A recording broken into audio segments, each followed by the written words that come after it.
বন্ধুরা, আমরা অনেকেই রয়েছি যারা ইনডোর গার্ডেন করতে ভীষণ আগ্রহী। কিন্তু কখনো কখনো আমরা ইনডোরে হয়তো কিছু গাছ কিনে এনে রেখেও দিই। বেশ কিছুদিন পর দেখা যায় গাছগুলি নষ্ট হয়ে যায়।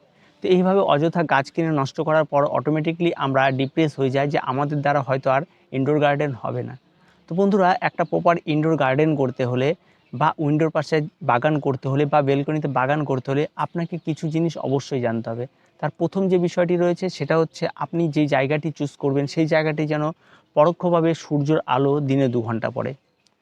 তারপরে যে বিষয়টি রয়েছে সেই জায়গার তাপমাত্রাটি যেন 25 ডিগ্রির কম হয়। তারপরে যে বিষয়টি রয়েছে সেটি হচ্ছে আর্দ্রতা। সেখানে যেন মিনিমাম আর্দ্রতাটুকু থাকে, শুষ্ক না হয়। এই বিষয়গুলি কিন্তু মাথায় রেখে আপনাকে কিন্তু আপনার জায়গা পছন্দ করতে হবে। আপনি কিন্তু যে কোনো জায়গায় ইনডোর প্ল্যান করতে চাইলে তাহলে সেটা কিন্তু পুরোপুরি আপনারই বোকামি হবে। এবার আসি এই ইনডোর প্ল্যান্টের জন্য আমরা কি গাছ পছন্দ করি। বন্ধুরা, মার্কেটে প্রচুর ইনডোর প্ল্যান্ট রয়েছে, তবে যেটাই থাক আপনারা সবসময় খেয়াল রাখবেন শীতকালীন যে গাছগুলি ইনডোরগুলি ভালো হয় সেই সমস্ত গাছ কখনোই পছন্দ করবেন না। কারণ সেই সমস্ত গাছগুলি পছন্দের কারণে শীতকালটা আমাদের এখানে খুব কম সময় থাকে, বাকি সময়গুলো কিন্তু আমাদের এখানে প্রচুর পরিমাণে আর্দ্রতা থাকে বর্ষাকালে। তার সঙ্গে সঙ্গে বাকি সময়গুলো মার্চ এপ্রিল থেকে প্রচুর সূর্যালোক থাকে এবং তাপমাত্রা অনেক বৃদ্ধি থাকে, যার ফলে কিন্তু সেই সমস্ত গাছগুলো নষ্ট হয়। ক্যাকটাস হোক, স্যাকুলেন্ট হোক, সব ভ্যারাইটি কিন্তু আমাদের এখানে খুব সুন্দরভাবে গ্রো করে না। কিছু কিছু ভ্যারাইটি রয়েছে সারা বছরই সুন্দরভাবে বেঁচে থাকে ক্যাকটাসের, আবার কিছু ভ্যারাইটি রয়েছে যেগুলি একটু এদিক থেকে ওদিক হলেও নষ্ট হয়ে যায়। তো বন্ধুরা, আপনারা এমন কিছু গাছ চুজ করুন যেই গাছগুলিতে রয়েছে প্রচুর পরিমাণে বেনিফিট, তার সঙ্গে সঙ্গে গাছগুলির সৌন্দর্যও খুব সুন্দর হবে, সেই সমস্ত গাছগুলি পছন্দ করুন। আপনারা সাধারণত ইনডোরে রাখার জন্য যেটা কম আলোতে সুন্দরভাবে গ্রো করে সেটা রয়েছে জিজি প্ল্যান্ট। জিজি প্ল্যান্ট একটা খুব সুন্দর গাছ যেটা আপনারা রাখতে পারেন। রাবার প্ল্যান্ট রয়েছে, সেটাও খুব সুন্দর মোটা পাতা, সেটা রয়েছে। বেবি রাবার আপনারা রাখতে পারেন।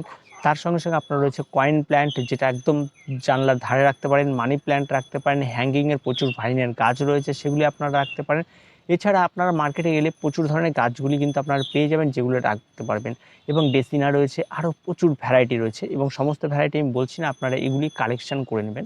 আপনাকে প্রপারলি যে জানতে হবে এই গাছগুলির কি কেয়ার রয়েছে। চলুন এবার আমরা এই গাছগুলি সম্পর্কে আমরা জেনে নিই, এই গাছগুলি মাটি কি করে তৈরি করব। বন্ধুরা, এবার আসি আমরা কি করে ইনডোরের মাটি তৈরি করব।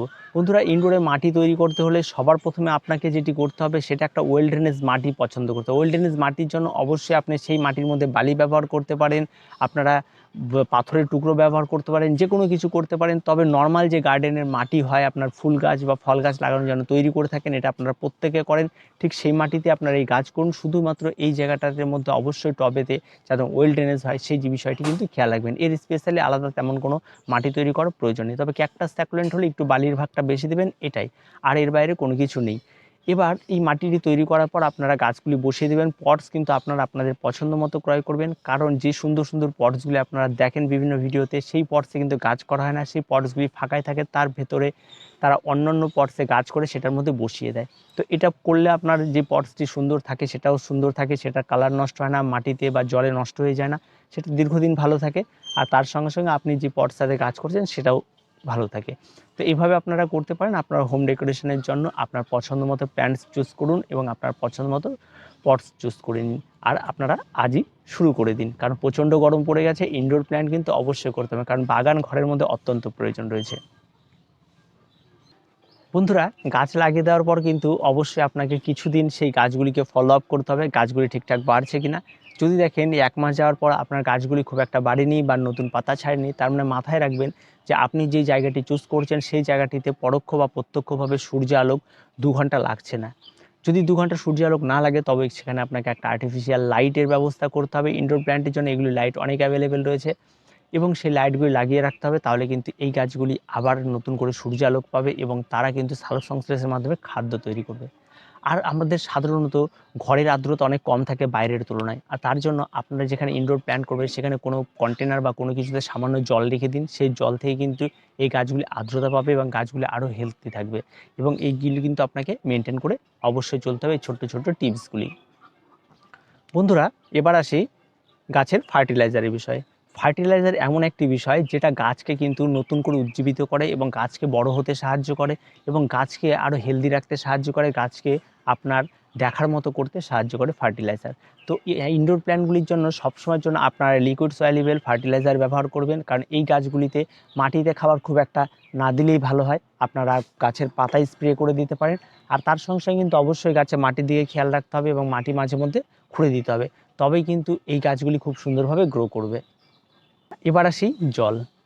এই সমস্ত গাছে কিন্তু জল দেওয়ার সময় অবশ্যই আপনার আঙ্গুলটিকে টবের মাটিতে কিছুটা ঢুকিয়ে দিতে হবে। যদি ভেতরে যাওয়ার পর 1 ইঞ্চি বা 2 ইঞ্চি যাওয়ার পর দেখা যায় যে টবের মাটিতে জল রয়েছে, তবে কিন্তু গাছে জল ব্যবহার করা যাবে না। যদি দেখা যায় পুরো ড্রাই রয়েছে, তবেই জল ব্যবহার করবেন। তো সাধারণত এই সমস্ত টবগুলিতে জল দেওয়ার ক্ষেত্রে আপনাকে 7 দিনে 1 দিন দিলেই যথেষ্ট। প্রতিনিয়ত জল দিলে কিন্তু ওভার ওয়াটারিংয়ের ফলে কিন্তু গাছের রুটগুলি নষ্ট হয়ে যায়, যার ফলে কিন্তু গাছ ধীরে ধীরে ধীরে ধীরে ঝিমিয়ে যায় এবং গাছ নষ্ট হয়ে যায়। তো এই বিষয়টি অবশ্যই আপনাকে মানতে হবে। আপনি যদি ইনডোরে গাছ করতে চান, তাহলে কিন্তু প্রতিনিয়ত কখনোই গাছে জল দেওয়া যাবে না। এই বিষয়টি কিন্তু অবশ্যই মাথায় রেখেই চলতে হবে। বন্ধুরা, এবার আসি প্রুনিং এবং গ্রুমিং। তো এই সময় কিন্তু আমরা গাছ লাগালে অবশ্যই আমরা গাছের প্রতি একটু ধ্যান দেব। এই সময় কিন্তু আমাদের গাছের উচ্চতা অনুযায়ী গাছকে ছাঁটাই করতে হবে। গাছকে একটা নির্দিষ্ট শেপ দেওয়ার জন্য গাছের প্রতি নজর রেখে প্রতিদিন সেভাবে কাটাই ছাঁটাই করতে হবে। গাছের পরিষ্কার পরিচ্ছন্নতা কিন্তু বজায় রাখতে হবে। এই বিষয়টি যদি আপনি করেন, আপনার গাছ আরও হেলদি হবে, আরও সুন্দর হবে। গাছ বড় হওয়ার সাথে সাথে গাছগুলির দৃষ্টি আকর্ষিত হবে। তো এই কাজগুলি অবশ্যই আপনাকে ইনডোরে গাছ করতে হলে এই ছোট্ট ছোট্ট পরিচর্যাগুলি অবশ্যই করতে হবে। সেই গাছের রোগ পোকামাকড়। বন্ধুরা, গাছ যেখানেই রাখুন সেই সমস্ত জায়গাতেই কিন্তু বিভিন্ন ধরনের পোকার উপদ্রব হয়, বিভিন্ন ধরনের ফাঙ্গালের ইনফেকশন হয়, এই সমস্ত কিছু লেগেই থাকে। সবার আগে বলি, যদি আপনার গাছে কোনো পেস্টের আক্রমণ ঘটে, আপনি যদি প্রতিনিয়ত গাছে নজর দেন, যদি কোনো গাছ মনে হয় যে পোকায় কেটেছে, তাহলে অবশ্যই আপনাকে সেটাকে খুঁজে বের করে সেটা ফেলে দিন। কিছু কিছু রয়েছে পেস্ট যেগুলি রাতের বেলায় আসে এবং গাছেরকে ক্ষতি করে আবার সকালবেলা চলে যায়। তো এই সেক্ষেত্রের জন্য অবশ্যই আপনাকে পেস্টিসাইড স্প্রে করতে হতে পারে। সেটা আপনারা গাছ বুঝে করবেন, যখন আপনার মনে হবে যে কোনো কিছু আক্রমণ ঘটেছে তখনই করবেন। এবং তার সঙ্গে সঙ্গে আর্দ্রতা কম বেশি হওয়ার জন্য গাছে কখনো কখনো দেখা যায় গাছের পাতা পচে যাওয়া বা বিভিন্ন ধরনের রুট ড্যামেজ হয়ে যাওয়া, ওভার ওয়াটারিংয়ের ব্যাপারে সে সমস্ত বিষয়গুলির জন্য অবশ্যই আপনাকে অ্যান্টিফাঙ্গাল রাখতেই হবে। সেই জিনিসগুলি কিন্তু আপনাকে সবসময়ের জন্য ইউজ করতে হবে, এবং এটি সাধারণত আপনারা গাছ বুঝে তবেই ইউজ করবেন। অতিরিক্ত অ্যান্টিফাঙ্গাল পেস্টিসাইড ইউজ করা গাছের পক্ষে যথেষ্টই ক্ষতিকারক। বন্ধুরা, সর্বশেষ যে টপিকটি নিয়ে আলোচনা করব সেটা হচ্ছে রিপোর্টিং। তো বন্ধুরা, একটা সময় আসে ইনডোর হোক আউটডোর হোক, সব গাছের কিন্তু রিপোর্টিংটা মাস্ট করতেই হবে। এবার আমরা যখন ইনডোরে গাছ করছি তখন তাদের রিপোর্টিংটা কখন করব? বন্ধুরা, শীতকালে ইনডোর প্ল্যান্টগুলো অনেকটা শীত ঘুমে থাকে। এই শীত ঘুম কাটিয়ে সাধারণত ফেব্রুয়ারি মাসের দিকে তারা মাথা চাড়িয়ে জাগতে শুরু করে। ঠিক সেই সময় আপনাকে ইনডোরগুলিকে রিপোর্ট করতে হবে, এবং রিপোর্ট করে নতুন করে বসিয়ে জল দিয়ে দেবেন। এবং সাধারণত আপনারা প্রথম অবস্থায় গাছ লাগাতে যে যে স্টেপগুলি ফলো করেছেন অবশ্যই সেগুলিই করবেন। করে আপনারা গাছটিকে আবার নতুন করে একটি টব বা গাছের সাইজ বড় হয়ে গেলে টবের সাইজ পরিবর্তন, এই সমস্তগুলি কিন্তু তখন আপনাকে করে নিতে হবে। তারপর আবার মার্চ থেকে এই গাছগুলি আরও সুন্দরভাবে গ্রো করবে এবং দেখতেও সুন্দর লাগবে।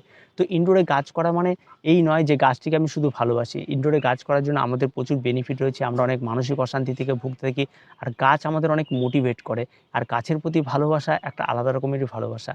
তো প্রত্যেকে গাছ করুন, ইনডোরে করুন, আউটডোরে করুন, আপনারা আপনাদের পছন্দ মতো জায়গায় গাছ করুন। গাছ ডেকোরেশনের জন্য সবচেয়ে উত্তম পন্থা, এবং এই গাছকে বেছে নেবে আগামী প্রজন্ম কিন্তু ডেকোরেশনের জন্য।